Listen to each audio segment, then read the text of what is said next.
아니 쌤 시간도 없는데 그걸 언제 하고 앉았어요? 그니까 해야지. 그걸 시간이 오래 걸리면 안 되는 거예요, 여러분. 그니까 여러분이 해야 하는 훈련은 뭐냐면 독서를 읽으면서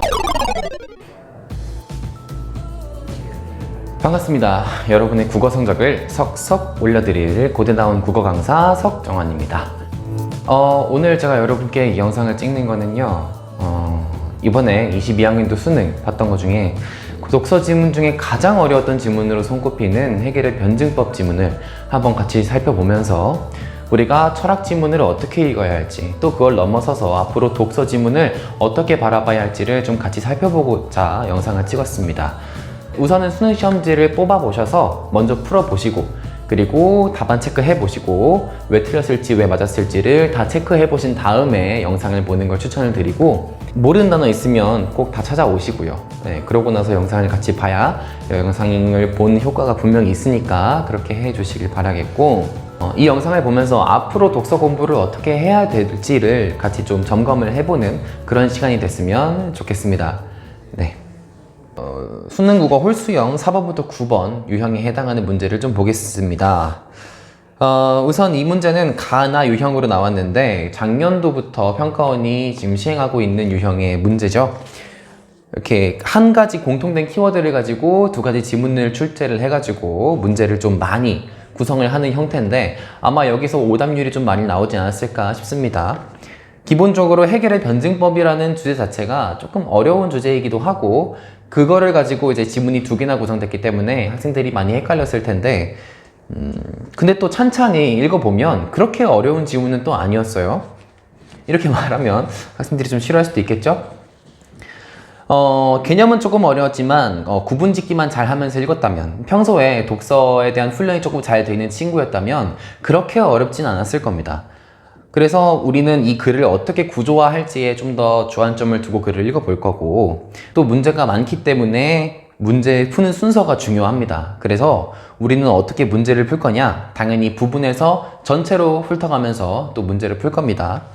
자, 그래서 부분에서 전체로 어떻게 문제를 풀 거냐면, 자, 가장 먼저 풀어야 할 문제부터 좀 체크해 보자면, 4번 가와나에 대한 설명으로 가장 적절한 것은, 5번 가에서 할 수 있는 해겔의 생각, 6번 가에 따라 직관 표상 사유, 7번 나의 글쓴이의 관점에서, 8번 보기는 해겔과 나의 글쓴이가 나누는 가상의 대화의 일부이다, 9번 문맥상 A에서 E와 바꾸어 쓰기 가장 적절한 것은 하면서 어휘 문제로 마무리되죠.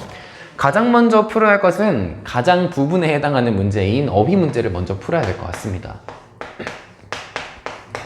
왜냐면 어휘 문제에서 2점이 나가나 4번, 5번 못 풀어서 2점이 나가나 똑같이 2점이 나가는데, 수능 시험장에서 4번, 5번은 맞추고 9번을 못 풀어서 틀렸다, 뭐 시간이 없어서 어휘 문제를 못 풀었다, 그러면 이거 얼마나 억울한 상황이 펼쳐지는 겁니까?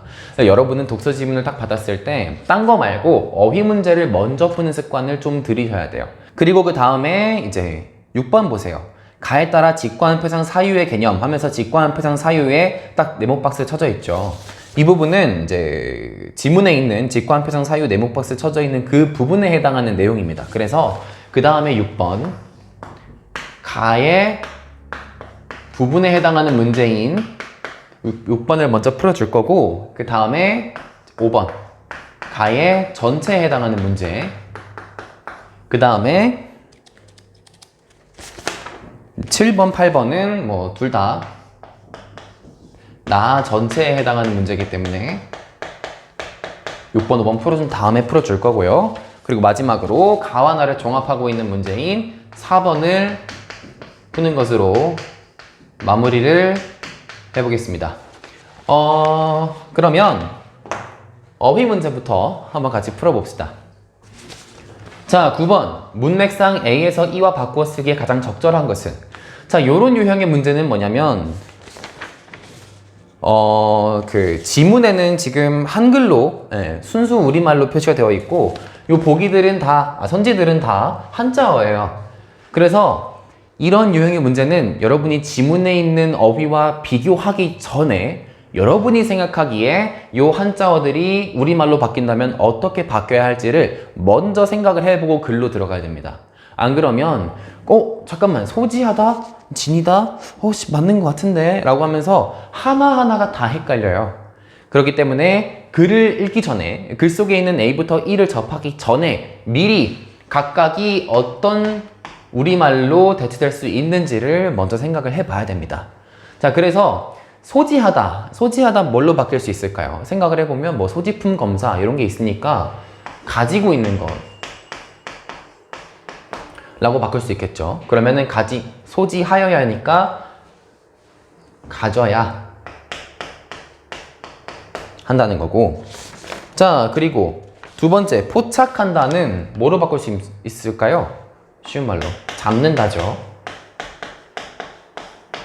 세 번째, 귀결되어도는 뭐로 바꾸면 좋을까? 그러니까 뭔가 마지막 마무리 끝맺음을 짓는 거니까 마무리되어도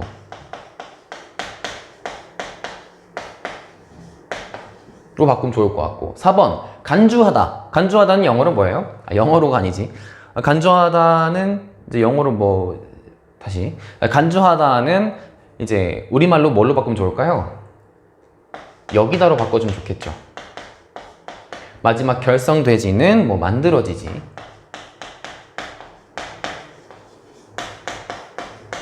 로 바꿔주면 좋을 것 같습니다. 자, 그러면 여기까지 하고 어휘 봅시다. 자, A 어딨나요? 1문단 마지막에 변증법적 체계성을 지녀야 한다. 지니다와 가지다 조금 다르죠. 자, 2번 포착한다. B 어딨어? 가리킨다. 2문단 네 번째 줄 가리킨다, 잡는다 완전 다르죠. 그리고 C 일방적 승리로 끝나도 안 되고, 9번에 3번 귀결되어도 마무리되어도 요거 조금 맞는 것 같아. 그리고 D 실질적 내용을 보면 여기는 실질적 내용 여기다 틀리죠. 보다 여기다 완전 다른 말입니다. 자, 마지막 E 진정한 변증법적 종합은 이루어지지 않는다. 근데 진정한 변증법적 종합은 만들어지지 않는다? 좀 틀리죠. 좀 틀리다고 하면 안 되겠지. 국어선생이 좀 다르죠.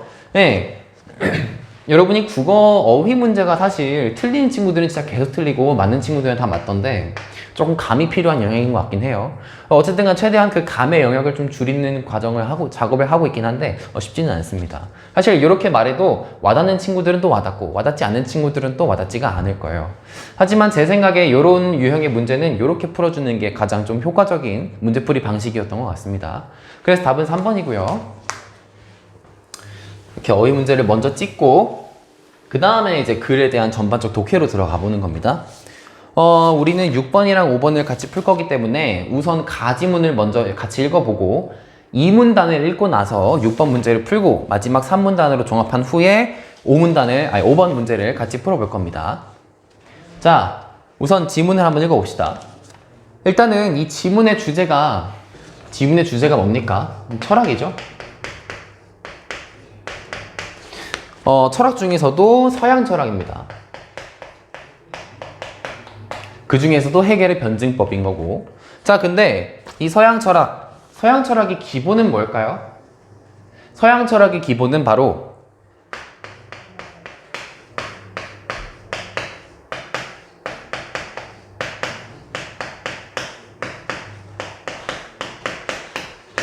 진리를 향하는 과정이라는 데 있습니다.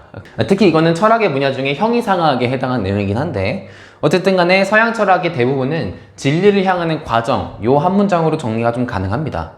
근데 요 진리란 무엇이냐? 진리란 무엇입니까?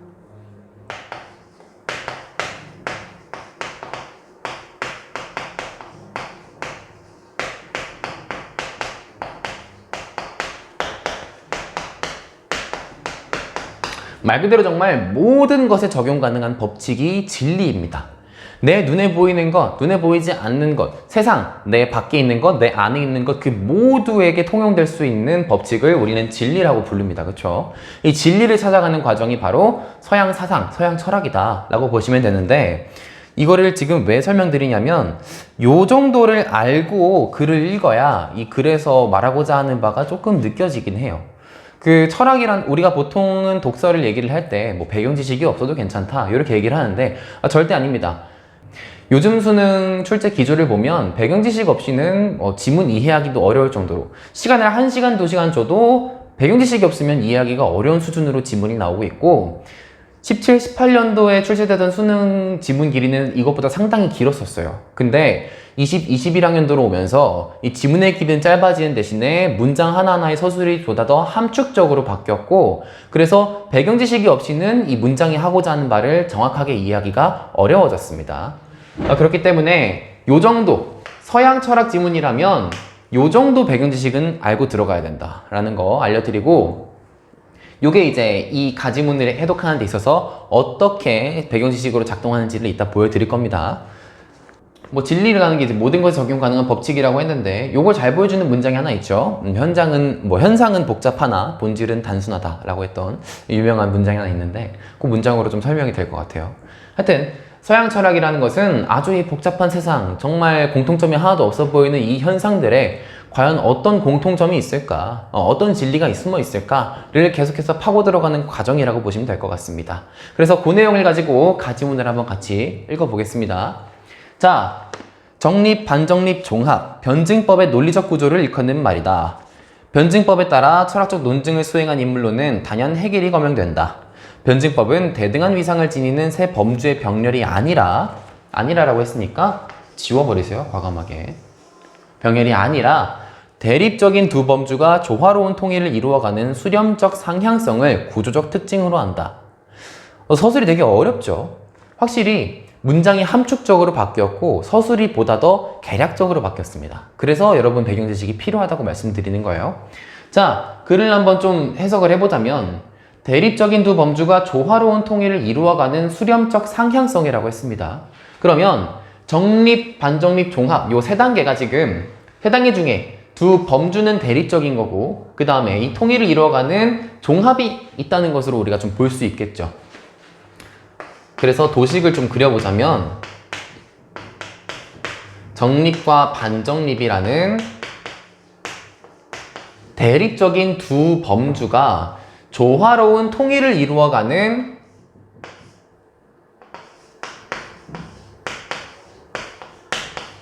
수렴적 상향성이다. 수렴적 상향성이라는 게 무슨 말일까요? 수렴적 상향성이라는 건, 수렴이라는 건 우선 약간 이런 거죠. 한 점으로 수렴한다고 할 때 이렇게 점점 가까이 간다, 무한히 가까이 가는 걸 수렴이라고 하죠.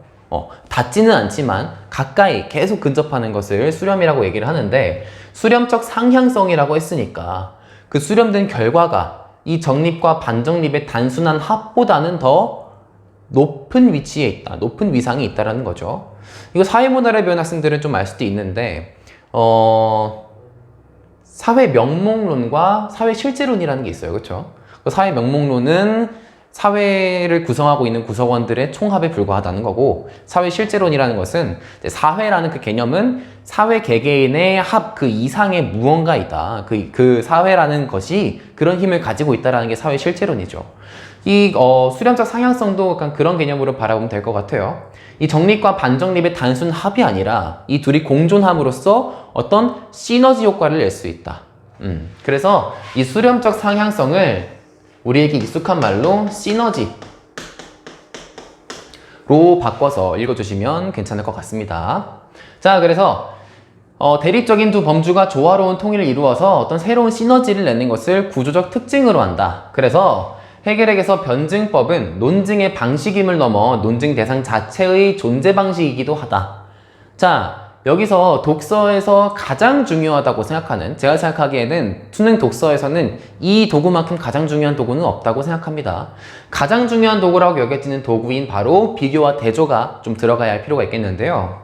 자, 해겔에게서 변증법은 논증의 방식임을 넘어서 논증 대상 자체의 존재 방식이기도 하다. 일단 기본적으로 이것을 넘었다라고 말했으니까요, 앞에 있는 것과 뒤에 있는 것이 서로 대립되는 개체라는 것을 알 수가 있겠습니다. 그래서 그러면 논증의 방식이라는 워딩과 논증 대상 자체의 존재 방식이라는 워딩 사이에 어떤 부분의 차이가 있나라고 보니까, 논증이라는 것은 어떤 이론적인 측면이고 존재라는 것은 그 이론 너머에 있는 측면이죠. 자, 근데 말이 너무 개략적이고 함축적이다 보니까 글쓴이가 한 문장 더 덧붙여 줍니다.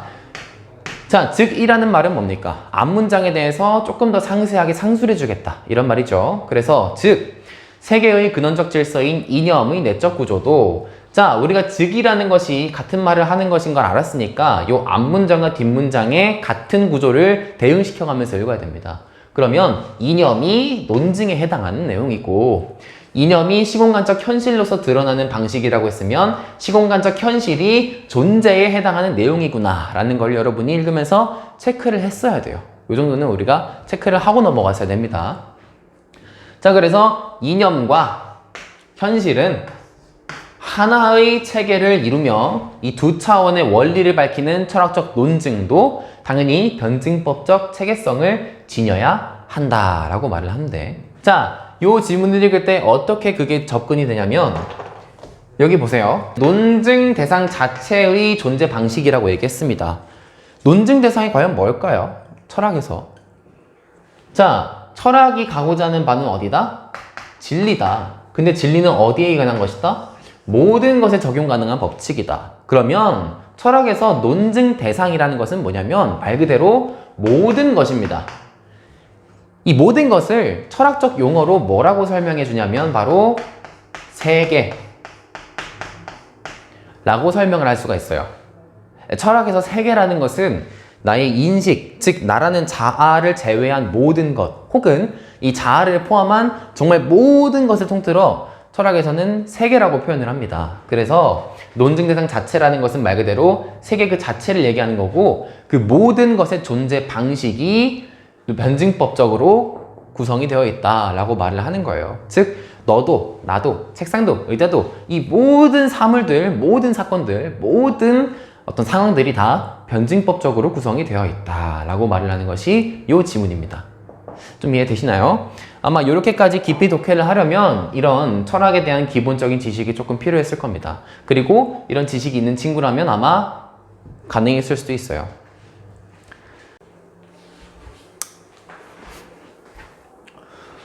네, 자, 이문단으로 가보겠습니다. 기껏 제가 여러분은 모르겠지만 2, 3문단 문제까지 다 해설을 하고 왔는데 지금 보니까 영상이 1문단만 찍히고 끊겼더라고요. 그래서 다시 2문단부터 찍어보도록 하겠습니다. 오케이. 자, 헤겔은 미학도 철저히 변증법적으로 구성된 체계 안에서 다루고자 한다. 미학이라는 건 뭐죠? 예술을 다루고 있는 철학의 한 분야죠.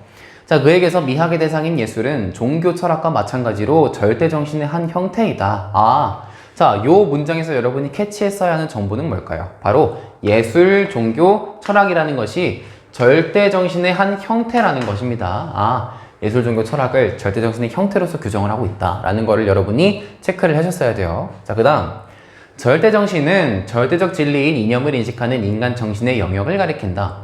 앞문장에서 분명히 따옴표 붙여가지고 이거 너네 모르는 개념이야 라고 해놓고 그 문장에서 절대정신을 설명을 안 해주죠. 그 이유는 뭐냐? 다음 문장에서 설명해 줄 거니까 그러면 이 정의도 놓치지 말고 읽어가야겠죠? 절대정신은 절대적 진리인 이념을 인식하는 인간 정신의 영역이다 라고 나오는데 정의가 하나 또 숨어 있습니다. 자, 이념이라고 땅땅 쳐줘도 따옴표를, 이념이 뭐래요? 바로 절대적 진리래요. 오케이. 그러면은 정의 나왔으니까 정리를 조금 하면서 글을 읽어봅시다.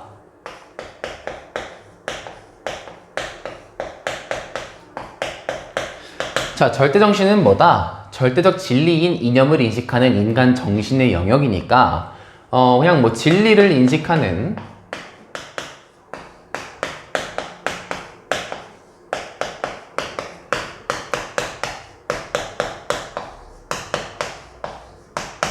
정신 영역을 가리킨다 라고 볼 수가 있는데, 이 절대정신은 세 가지가 형태가 있는 거예요. 형태에 세 가지가 있는데 형태에 있어서는 어떻게 나뉜다?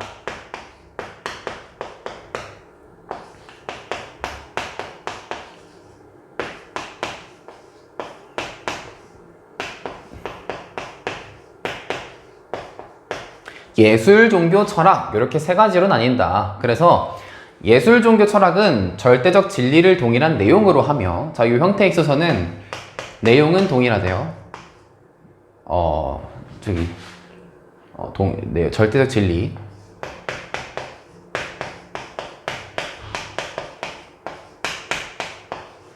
즉, 뭐 위에서 한 말대로 하면 요거는 이념이죠. 자, 그리고 절대정신의 세 형태에 각각 대응하는 형식은 직관, 표상, 사유이다. 자, 동일한 내용으로 하며 다만 인식 형식의 차이에 따라 구분된대요. 그러면 인식 형식은 다른가 보다. 그래서 어떻게 다른데? 그 다음 문장 보니까 절대정신의 세 형태에 각각 대응하는 형식은 직관, 표상, 사유이다. 각각 대응한다고 했으니까요. 각각 써주면 됩니다. 직관, 표상, 사유. 그러니까 이런 지문을 읽을 때 차라리 이렇게 표를 그리면서 읽으면 이해가 훨씬 빨라요. 글을 글로만 읽다 보면 와, 이거 뭔 소리요? 라고 하면서 읽을 수밖에 없습니다. 자, 그래서 직관, 표상, 사유인데, 자, 직관은 주어진 물질적 대상을 감각적으로 지각하는 지성이고, 표상은 물질적 대상의 유무와 무관하게 내면의 심상을 떠올린 지성이며, 사유는 대상의 개념을 통해 파악한 순수한 논리적 지성이다. 자, 세 형식, 인식 형식의 정의가 나왔는데 이 세 정의를 보니까 조금 공통점이 있어. 뭐뭐가 공통점이야? 대상이라는 말이 계속 나오고, 그리고 그것을 무엇으로 지각하는지, 얘는 감각으로 지각을 한다 그러고, 얘 같은 경우는 심상을 떠올리는 애라 그러고, 얘는 뭘 통해 파악한다? 개념을 통해 파악한다는 거죠. 근데 그러면 요 인식 형식에 대해서도 인식 형식만 구분해 줄 수 있는 표를 또 우리가 그릴 수가 있어요. 대상의 유무입니다. 자, 직관 같은 경우는 물질적 대상이 있고, 표상 같은 경우는 물질적 대상의 유무와 무관하게라고 했으니까 대상이 없는 걸로 봐도 무관하겠죠. 그 다음, 사유는 대상을 개념을 통해 파악한다고 했으니까 물질적이지는 알 수 없지만 대상이 존재한다 라는 것까지 정리를 해줄 수 있겠고, 자, 공통적으로 가지고 있는 성질, 대상, 그리고 또 차이점이 뭡니까? 지각하는 방식이죠. 그래서 대상을 어떻게 지각한다, 혹은 뭐 파악한다 볼 수 있으면, 자, 직관은 물질적 대상을 감각으로 지각한다고 돼 있고, 표상은 내면에서 심상이란 뭡니까? 이미지죠. 내 마음속에 떠오르는 이미지를 심상이라고 말합니다. 그 다음 사유는 대상을 개념을 통해 파악한다. 이렇게 좀 정리를 해줄 수가 있겠는데, 자, 근데 여기서 한 가지 짚어드릴 게 있는데, 감각이라는 게 철학에서 쓰이는 의미는, 그러니까 뭐냐면 내가 외부 세계와 소통하는 방식, 모든 방식을 통틀어 감각이라고 얘기를 해요. 나의 어떤 상상력이 가미되지 않는, 정말 외부 자극에 대해서 반응하는 모든 방식을 다 감각으로 설명을 합니다. 그렇게 보시면 되고요. 그래서 물질적 대상을 감각적으로 지각한다는 거는 말 그대로 물질적 대상을 내가 뭐 이거 파란색이면 파란색, 뭐 크기가 또 어떤지, 뭐 촉감이 어떤지, 무게가 어떤지, 이 물질적 대상이 가지고 있는 물리적 속성을 통틀어서 얘기를 하는 겁니다. 오케이, 이해되셨죠? 자, 그 다음 이에 세 형태는 각각 직관하는 절대정신. 자, 세 형태라는 거는 뭘 얘기하는 거예요? 예술, 종교, 철학을 얘기하는 거죠. 세 형태는 각각 직관하는 절대정신, 즉 직관을 가지고 절대적 진리를 파악하는 절대정신이다 라는 뜻이죠. 뭐 표상하는 절대정신, 사유하는 절대정신으로 규정된다. 해겔에 따르면 직관의 외면성과 표상의 내면성은 사유에서 종합되고, 이 둘은 이렇게 종합되고, 자, 뭐 이에 맞춰 예술의 객관성과 종교의 주관성은 철학에서 종합된다라고 나오는데, 자, 직관은 어떤 성질을 가지고 있어요? 얘 같은 경우는 외면성을 가지고 있대. 그리고 표상 같은 경우는 내면성을 가지고 있어요. 또 이 둘이 합쳐서 사유가 된다는 거고, 자, 예술 같은 경우는 뭘 가지고 있다? 객관성을 가지고 있다. 그리고 종교는 주관성을 가지고 있어서 이렇게 종합이 된다는 거죠. 자, 근데 여기서 우리가 좀 살펴볼 만한 게 뭐냐면, 외면성과 객관성이 연결이 되고 내면성과 주관성이 연결이 된다는 사실이에요. 자, 왜 그렇게 볼 수 있냐? 우리 지금 요 표에 따르면 직관과 예술이 연결되죠. 그러면 외면성과 객관성도 연결이 돼야 돼요. 그 다음에 표상과 종교가 서로 연결되죠. 그러면 그에 따라서 자연스럽게 내면성과 주관성도 연결이 됩니다. 그럼 여기서 되게 좋은 도구 하나 있죠. 비교대조 써볼 수가 있는데 어떻게 쓸 수 있냐? 자, 직관의 외면성, 그리고 표상의 내면성, 그 다음 예술의 객관성과 종교의 주관성이 서로 대조되고 있다라는 점을 우리가 좀 캐치를 해볼 수가 있어요. 자, 여기까지 이 문단을 읽어봤고, 그러면 이 문단을 읽어봤으니까 6번 문제를 한번 같이 풀러 가봅시다. 6번. 자, 가에 따라 직관, 표상, 사유의 개념을 적용한 것으로 적절하지 않은 것은 이라고 했는데, 이 6번 문제 같은 경우는 우리가 아까 인식 형식에 대해서 그렸던 이 표를 바탕으로 문제를 풀면 헷갈리고 어려울 것이 하나도 없습니다. 봅시다. 자, 6번.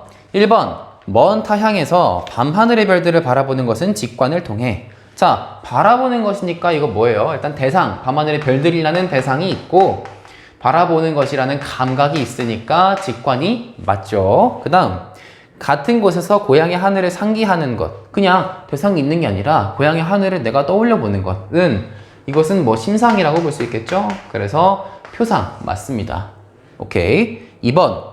타임머신을 타고 미래로 가는 자신의 모습을 상상하는 것. 이것도 어떤 대상이 있는 게 아니라 스스로 내 내면 속에서 상상해 보는 거죠. 그 다음, 판타지 영화의 장면을 떠올려 보는 것. 이것도 당연히 내 상상입니다. 심상이고요. 그래서 모두 표상을 통해 이루어지겠군 하면 맞는 말입니다. 3번. 초현실적 세계가 묘사된 그림을 보는 것은 직관을 통해. 자, 그림이라는 대상이 있고 보는 것이라는 감각이 있으니까 직관도 맞는 말이죠. 그리고 그 작품을 상상력 개념에 의거한 이론에 따라 분석하는 것은 사유를 통해 이루어지겠군. 자, 작품이라는 대상이 있고, 그리고 상상력 개념이라는 어떤 그 방식이 있죠. 개념 파악하는 방식이 있기 때문에 여기에 의거한 이론에 따라 분석하는 것은 사유를 통해 이루어지는 것도 맞습니다. 자, 4번. 예술의 새로운 개념을 설정하는 것은 사유를 통해. 자, 예술이라는 대상이 있고 개념이라는 방식이 있으니 사유도 맞는데, 그 다음, 이를 바탕으로 새로운 감각을 일깨우는 작품의 창작을 기획하는 것. 자, 감각을 일깨우는 작품의 창작, 새로운 감각을 일깨우는 작품의 창작을 기획하는 것은 직관을 통해 이루어진다. 틀렸죠? 직관이라는 것은 외부의 물리적 대상, 물질적 대상을 감각으로서, 얘가 얼마나 무거운지, 얼마나 큰지, 얼마나 작은지 이런 것들을 감각으로서 받아들이는 건데, 이거는 뭡니까? 지금 없던 걸 새로 만들어내는 거죠. 요거는 온전히 내 내면에서 이루어지는 일이고, 어떤 개념을 가지고 만들어내는 거기 때문에 얘는 직관이 아니라 사유라고 봐야 하지 않나 라고 생각이 듭니다. 자, 5번. 도덕적 배려의 대상을 생물학적 상위성 개념에 따라 규정하는 것과 이에 맞서 감수성 소유 여부를 새로운 기준으로 제시하는 것은 모두 사유를 통해 이루어지겠군. 자, 도덕적 배려의 대상이라고 나오니까 뭐 대상이 있고 생물학적 상위성 개념에 따라 규정한다고 했으니까요. 그것도 개념으로 접근하는 거죠. 그래서 요거 사유 맞고, 그 다음 감수성 소유 여부를 새로운 기준으로 제시하는 것. 요것도 개념으로 접근하는 거죠. 즉 도덕적 배려의 대상이라는 대상에 대해서 이걸 어떻게 규정하냐, 어떤 기준으로 제시하냐, 요 둘 모두 사유를 통해 이루어지겠군 이라고 말하면 맞는 말이 됩니다. 그래서 답은 4번이다. 어렵지 않게 골랐을 거고요. 아마 1, 2, 3, 5번이 조금 애매해서도 4번의 마지막 요 문장이 너무 뚜렷하게 직관이 아니었기 때문에 어렵지 않게 문제를 풀었을 거라고 생각이 됩니다.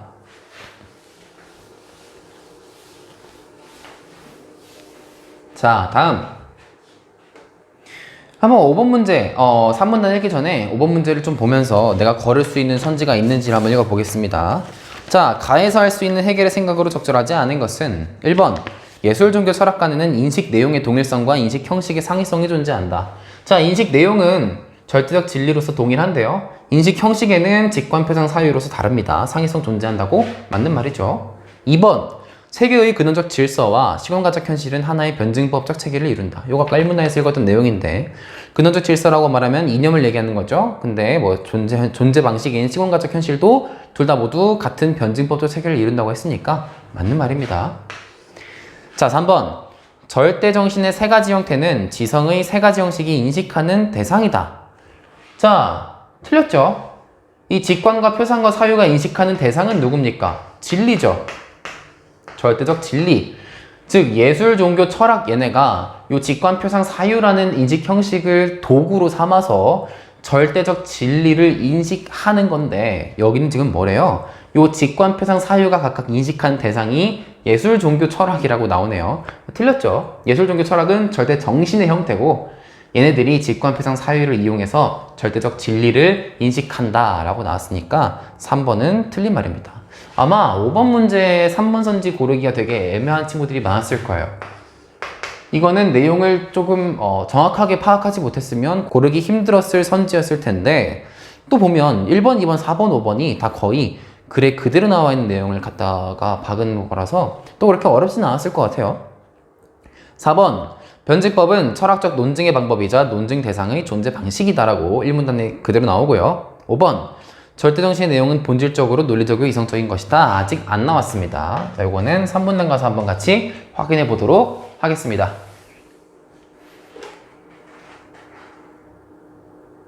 자, 3문단. 형식 간의 차이로 인해 내용의 인식 수준에는 중대한 차이가 발생한다. 해결액에서 절대정신의 내용인 절대적 진리는 본질적으로 논리적이고 이성적인 것이다. 자, 5번 선지 나왔네요. 자, 이러한 내용을 예술은 직관하고 종교는 표상하며 철학은 사유하기에 이 세 형태 간에는 단계적 등급이 매겨진다. 즉, 예술은 초보 단계, 종교는 성장 단계, 철학은 완숙 단계의 절대정신이다. 이렇게 성장해 간다는 거죠. 자, 이에 따라 예술, 종교, 철학 순회 진행에서 명실상부한 절대정신은 최고의 지성에 의거하는 것, 즉 철학, 얘가 최고라는 거죠. 여기에 의거하는 것이며, 예술이 절대정신으로 기능할 수 있는 것은 인류의 보편적 지성이 미발달된 머나먼 과거로 한정된다. 즉 절대정신으로서 기능하지 못한다 라고 얘기를 해주고 있네요. 오케이, 여기까지 첫 번째 글 정리를 했고요. 조금 쉬었다가 두 번째 글 한번 같이 보도록 하겠습니다.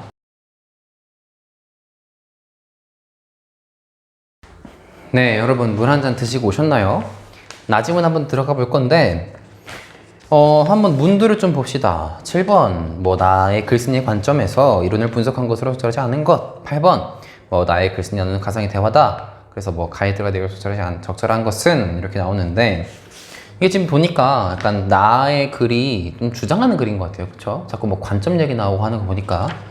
그러니까 이게 과거 철학 지문 이렇게 나오면 어떤 문제가 많이 나왔냐면, 보기에다가 그 지문에서 다뤘던 철학에 대해서 뭔가 비판하는 내용이라든지 아니면 그거에 대해서 좀 다르게 바라보는 관점을 가진 글을 가지고 와가지고 보기에다 넣어놓고, 그 보기의 관점에서 봤을 때 이 철학자의 관점을 비판한 것은, 혹은 이 철학자와 나눈 대화의 내용으로 옳은 것은, 이런 문제가 가끔 나왔거든요. 그런 문제 확장판이라 보시면 될 것 같아요. 그러니까 이 나지문이 그런 문제에서 나왔던 그 보기가 이렇게 길어진 거다라고 생각하시면 또 그렇게 어렵지 않게 문제를 접근할 수 있지 않을까 생각을 해봅니다. 자, 나지문으로 한번 들어가 보겠습니다. 자, 변증법의 매력은 종합에 있다. 종합의 범주는 두 대리적 범주 중 하나의 일방적 승리로 끝나도 안 되고, 두 범주의 고유한 본질적 규정이 소멸되는 중화 상태로 나타나도 안 된다. 자, 여기도 지금 숨겨진 정의가 하나 나왔네요. 두 범주의 고유한 본질적 규정이 소멸된다. 이게 바로 뭐다? 중화 상태다. 중화라는 것은 두 범주의 고유한 본질적 규정이 소멸되어 버리는 것이다. 즉, 종합은 양자의 본질적 규정이 유기적 조화를 이루어서 질적으로 고양된 최상의 범주가 생성됨으로써 성립하는 것이다. 자, 요 1문단이 되게 좀 함축적으로 설명이 되어 있고 비유적으로 설명이 되어 있어서 어려운 친구들이 좀 있었을 텐데, 요거를 어떻게 좀 생각을 해볼 수가 있냐면, 비유를 들면 사실은 무지개의 비유를 들면 좋을 것 같아요. 자, 우리가 흔히들 예전에 교과서에 이런 내용이 있었는데, 미국과 캐나다의 차이를 봤을 때 미국 같은 것은 멜팅팟이다. 그리고 캐나다는 샐러드 보울이다. 그래서 멜팅팟 같은 경우는 모두가 다 이렇게 뒤섞여 버려가지고 누가 누군지 분간이 안 간 상태고, 캐나다의 샐러드 보울 같은 경우는 다양한 민족들이 와서 살고 있지만 각자가 각자의 고유성을 지키면서 살아가고 있다 라는 내용이었는데, 그 내용이랑 좀 비슷한 내용이에요. 보시면, 자, 변증법이 지금 정립과 반정립이 종합으로 가는 구성이잖아요.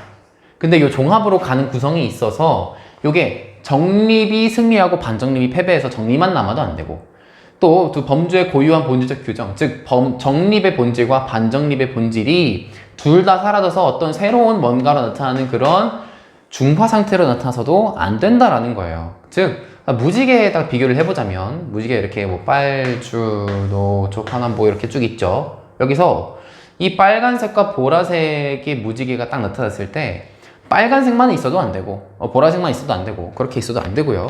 두 범주의 고유한 본질적 규정이 소멸돼서 이 빨간색과 보라색이 다 있긴 한데 얘네가 한 번에 합쳐져서 보이는 거지. 그러면 무슨 색이겠어요? 흰색이겠죠. 자, 그렇게 나타나면 안 된다는 거죠. 종합이라는 것은 이 빨주, 노초, 파남보 각각의 색깔이 본질적 규정, 그 각각의 색깔의 본질적인 어떤 그 성질들이 유기적 조화를 이루어서 질적으로 고양되어서 딱 무지개를 한눈에 봤을 때 와 정말 예쁘다 라고 우리가 볼 수 있어야 된다는 거죠.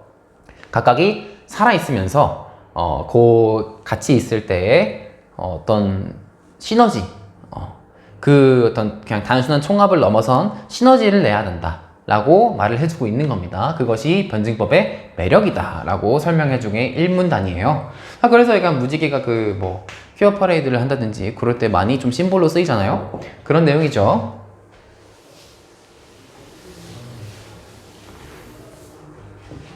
그 다음, 자, 해겔이 강조한 변증법의 탁월성도 바로 이것이다. 철학 지문에서 탁월성이라는 내용도 참 많이 나오는데, 탁월성이라는 거는 보통 이제 뭐 아리스토텔레스의 덕, 윤리를 설명을 할 때 많이 나오지만 그냥 넘어가시면 됩니다. 변증법의 탁월성? 변증법의 좋은 점, 장점, 뭐 매력적인 부분이라고 생각하면 될 것 같아요.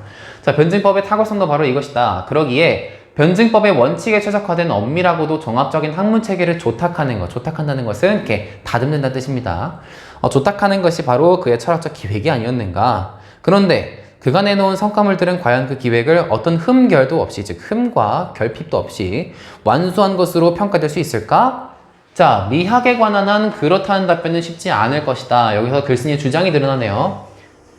자, 뭐 딴 건 잘 모르겠어. 근데 미학에 있어서는 내가 해겔의 변증법 인정할 수가 없다 이 말이죠. 봅시다. 지성의 형식을 직관, 표상, 사유 순으로 규정하고 이에 맞춰 뭐 절대정신을 예술, 종교, 철학 순으로 편성한 전략은 외관상으로는 변증법 모델에 따른 전형적 구성으로 보이지만 그러나 다음이 중요하죠. 실질적 내용을 보면 직관으로부터 사유에 이르는 과정에서는 외면성이 점차 지워지고 내면성이 점증적으로 강화 완성되고 있음이, 자, 그러니까 아까 예술, 종교, 철학 이렇게 있었는데 여러분은 아까 필기한 거에다 추가로 필기하시면 될 것 같기도 하고, 그리고 얘가 지금 형식은 직관, 표상, 사유였죠.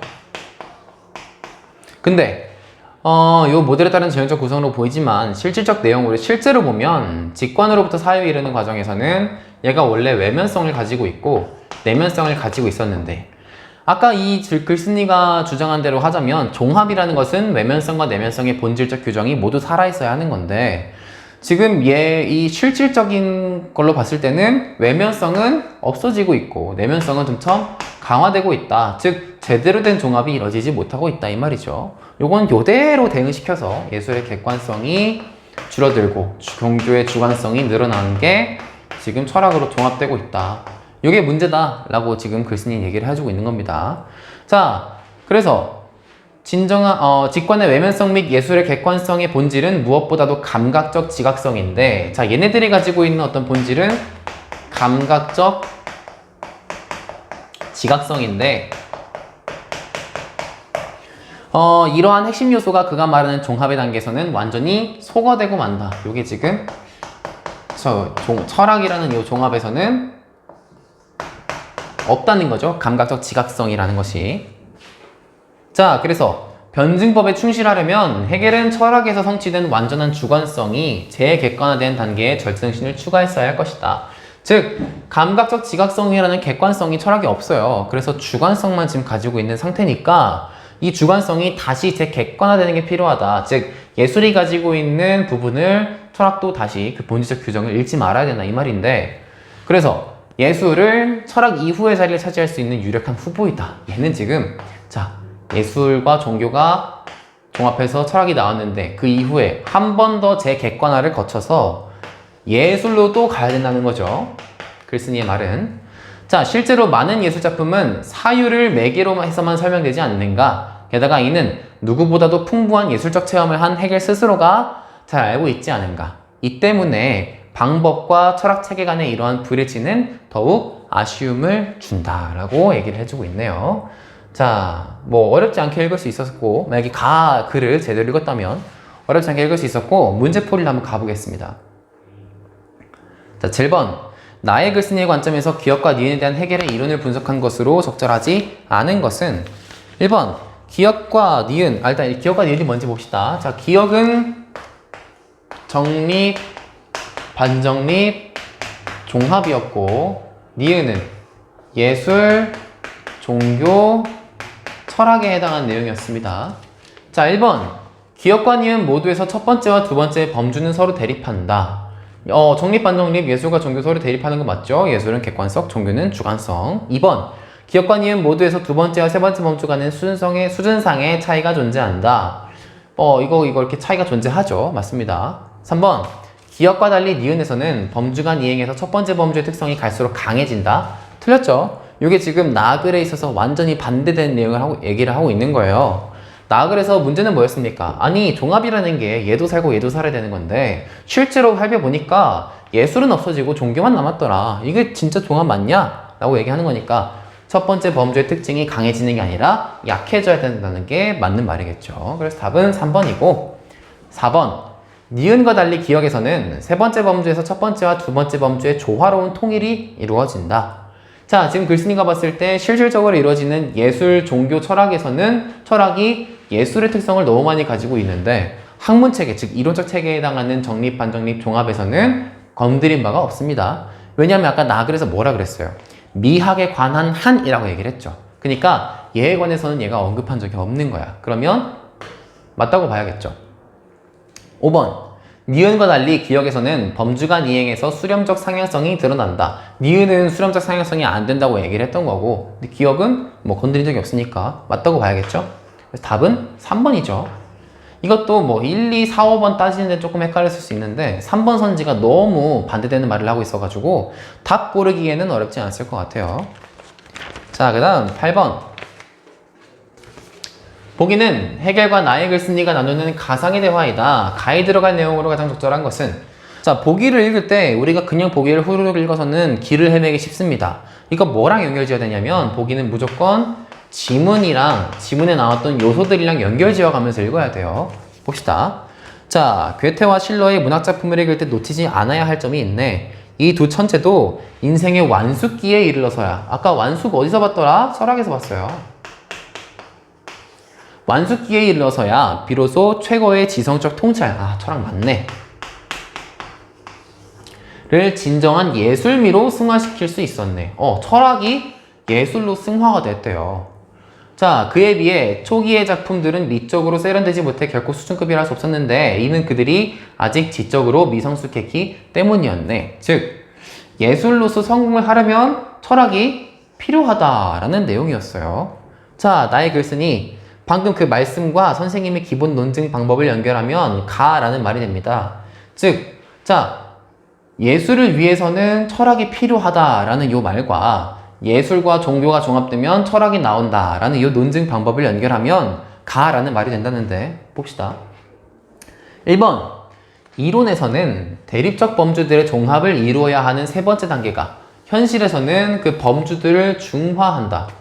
자, 요게 사실은 봐봐요. 자, 글쓴이가 아까 뭐라 그랬어? 대립적 범주들의 종합을 이루어가는 세 번째 단계가 현실에서는 범주들을 중화하는 게 아니라 실제로는 그 범주들이 중화가 아니고 뭐였어요? 요 두 번째 단계인 종교가 이겨버리는 거죠. 그러면은 중화한다고 말하면 이거는 나의 글쓴이랑은 맞는 말이 아닌 겁니다. 자, 2번. 이론에서는 외면성에 대응하는 예술이 현실에서는 내면성을 바탕으로 하는 절대 정신일 수 있다. 요것도 지금 이거는 이제 나지문의 관점과는 같은 말을 할 수 있겠죠. 이론에서는 감각적으로 직관만 하는 예술이었는데 현실에서는 뭐예요? 지성적 통찰이라는 어떤 내면성도 가지고 있는 그런 내면성도 가지고 있는 형태로 나타날 수 있다라고 하니까 나지문과 같은 말을 하고 있는 거죠. 3번. 이론에서는 반정립 단계에 위치한 예술이. 아니요, 이론에서 반정립 단계 아니고 정립 단계겠죠. 이거는 가랑도 틀리고 나랑도 틀립니다. 4번, 이론에서는 객관성을 본질로 하는 예술이. 맞죠? 현실에서는 객관성이 사라진 주관성을 지닌다. 자, 예술이 주관성을 지닌다라고 한 건 나지문이랑 맞는데, 근데 객관성이 사라졌다라고 하면 나지문이랑도 안 맞는 거죠. 그러니까 글쓴이가 보기에는 예술이라는 게 내면성과 외면성, 그리고 객관성과 주관성을 모두 가지고 있어서 철학의 대체제로 아주 훌륭하다라고 얘기를 했잖아요. 그러니까 객관성이 사라진 주관성을 지닌다고 한다면 또 나지문이랑 맞지가 않는 거죠. 자, 5번. 이론에서는 절대정신으로 규정된 예술이 현실에서는 진리의 인식을 수행할 수 없다. 이거는 또 완전히 나랑 반대되는 내용입니다. 보면 자, 사례긴 한데 나지문이랑 다 비교를 해보면 나지문이랑 같은 말을 하고 있는 애는 2번밖에 없어요. 답은 2번일 수밖에 없습니다. 자, 8번 문제를 보면은 해겔이 말을 했으니까 가지문이랑 좀 더 긴 연관성이 큰 연관성이 있을 수 있지 않을까 생각할 수 있는데, 실제로 뭡니까? 나지문을 제대로 독해했는지를 물어보고 있는 거였어요. 나의 글쓴이의 관점으로 봤을 때 이걸 어떻게 바라볼 수 있냐. 결국 뭐 7번이랑 크게 다르지 않은 문제였다고 볼 수가 있겠습니다. 결국 독서에서 제일 중요한 건 뭐다? 지문을 제대로 독해하는 거다. 지문을 제대로 독해하려면 이렇게 좀 옆에다가 그림을 그리면서 글로 써가면서 구조를 정리를 해가면서 읽어야 됩니다. 아니 쌤, 시간도 없는데 그걸 언제 하고 앉았어요? 그니까 해야지. 그걸 시간이 오래 걸리면 안 되는 거예요, 여러분. 그니까 여러분이 해야 하는 훈련은 뭐냐면 독서를 읽으면서 이걸 옆에다가 어떻게 하면 좀 더 빠르고 내가 이해하기 쉬운 방식으로 어떤 논리 도구를 이용해서 얘네를 빠르게 내용을 정리할 수 있을까? 빠르게 내용을 정리하는 방법을 익히는 게 여러분 독서를 훈련하는 방법입니다. 그렇게 하면 여러분 만약에 지금 나와 있는 평가원 지문들을 가지고 그렇게 훈련을 하려면 아마 지문 하나에 1시간씩은 걸릴 거예요. 근데 그렇게 훈련을 해야 됩니다, 여러분. 그렇게 훈련을 해야만 여러분이 수능장에 갔을 때 따닥딱 정리를 해가지고 머릿속에 딱 개념이 들어와서 그걸 가지고 문제를 풀 수가 있는 거죠. 그게 여러분의 가장 강력한 도구가 되는 겁니다. 자, 마지막 문제 4번 한번 풀러 가보겠습니다. 드디어 마지막. 가와 나에 대한 설명으로 가장 적절한 것은 1번, 가와 나는 모두 특정한 철학적 방법, 즉 변증법에 기반한 체계를 바탕으로 예술의 상대적 위상을 제시하고 있다. 가에서는 뭐였어요? 예술이 가장 초보 단계다. 나에서는 뭔 소리냐? 예술이 철학을 대체할 수 있을 정도로 매우 높은 단계다 라고 얘기를 했으니까 1번도 맞는 말이죠. 2번, 가와 나는 모두라고 했으니까 일단 둘 다 해당한 내용인데, 자, 모두 특정한 철학적 방법에 대한 상반된 평가? 아니죠. 그냥 가는 해겔의 변증법에 대한 내용이고, 나는 해겔의 변증법에 대한 비판이었죠. 그게 무슨 상반된 평가를 보여준 적은 없었어요. 자, 요거 같은 경우는 가와 나, 아니 선생님, 가글은 해겔의 변증법이고 나는 비판하는 거니까 상반된 평가 아니에요? 라고 물어볼 수 있는데, 가, 나는 모두라고 얘기했으니까 가와 나 각각의 모두 상반된 평가라는 요소가 들어있어야 돼요. 근데 가는 그냥 변증법이고 나는 그에 대한 비판이니까 가와 나가 서로 상반될 수는 있어도 가 안에 상반된 평가 2개, 나 안에 상반된 평가 2개가 있다고 보기는 어렵죠. 그래서 그 다음 것도 틀렸고. 3번, 가와 달리 나는 이라고 했으니까 가의 X, 나의 동그라미 해줘야 됩니다. 특정한 철학적 방법의 시대적 한계를 지적하고 이에 맞서는 혁신적 방법을 제안하고 있다. 틀렸죠. 시대적 한계 나온 적도 없고 혁신적 방법을 제시한 적도 없어요. 4번, 가와 달리 나는 특정한 철학적 방법에서 파생된 미학 이론을 바탕으로 예술 장르를 범주적으로 유형하고 있다. 이건 맞는 말인데, 바탕으로까진 맞는데 예술 장르를 범주적으로 유형한다는 건 아니죠. 자, 범주가 영어로 뭡니까? 카테고리죠. 여러분 아마 범주라는 말보다 카테고리라는 말이 좀 더 쉬울 텐데, 자, 예술 장르라고 한다면 예술 갈래를 얘기하는 건데, 그 갈래를 범주적으로 유형하고 있나요? 예술 갈래에 대한 내용은 아예 나온 적도 없어요. 5번, 나와 달리 가는 특정한 철학적 방법의 통시적인 변화 과정. 틀렸죠. 자, 통시적이라는 게 뭡니까? 시대 흐름을 꿰뚫어서 이렇게 쭉 설명해 주는 걸 통시적이라 그래요. 16세기는 어땠는데 그 다음에 문제가 생겨서 17세기 이런 방법을 썼고, 또 거기에 문제 생겨가지고 18세기, 20세기, 현대는 이러고 있다. 이게 통시적인 거고. 자, 통시적의 반대말 뭡니까? 공시적인 거죠. 공시적인 것은 뭐다? 시대를 다 뛰어넘어서 어떤 공통적에 해당하는 것, 즉 시대를 뛰어넘어 공통적으로 적용될 수 있는 것에 대해 설명하는 것이 바로 공시적인 겁니다. 그래서 답은 1번. 적절한 것은 1번이 되겠다. 그렇게 해서 지문을 마무리할 수 있겠고요. 저랑 같이 독서 지문을 쭉 같이 독해를 해봤는데 어떻습니까, 여러분? 수능 독서가 만만하지가 않죠. 결코 만만하지가 않고 사실은 해겔의 변증법의 체계를 알고 있었던 학생이라면 훨씬 더 쉽게 글을 읽을 수 있었던 것도 사실입니다. 요새 수능 독서는 아무래도 글이 어려워지다 보니까 배경 지식을 가지고 있으면 훨씬 더 유리하게 풀 수는 있어요. 다만 그 배경 지식은 이제 EBS 수능 독서 연계교재에서 얻는 것을 최대한 기초로 하고 그 수능 독서를 이해할 수 있는 수준 정도만 되면 가능합니다. 그리고 여러분이 앞으로 독서를 공부를 할 때는 첫 번째, 가장 중요했던 도구인 비교 대조를 최대한 활용하시고, 두 번째, 그 비교 대조를 활용해서 얻어낸 어떤 기본적인 범주들을 통해서 표나 그림으로 글을 도식으로 정리를 할 수 있어야 됩니다. 그 훈련을 계속 하셔야 되고, 세 번째, 이제 그 도식들이 문제랑 문제풀이랑 긴밀하게 연결이 되는지, 문제풀이와 도식이 긴밀하게 연결이 된다면 여러분이 그래서 중요한 포인트들을 제대로 찝어서 도식을 제대로 그리신 게 맞는데, 만약에 도식을 열심히 하긴 했는데 이 도식을 가지고는 문제가 도저히 풀리지가 않는다 라고 하면 내가 그래서 어떤 중요한 포인트를 도식으로 바꾸지를 못했구나 라고 생각을 하시고, 그러면 문제에서 요구하는 부분을 가지고 다시 글을 도식화하는 연습을 해 보셔야 됩니다. 이렇게 독서를 정리를 해 드리겠고요. 지금까지 긴 강의 듣느라 고생 많으셨고, 국어 성적이 여러분의 꿈에 발목을 잡지 않는 그날까지 국어를 강의하겠습니다. 지금까지 고대 나온 국어 강사 석정환이었습니다. 감사합니다.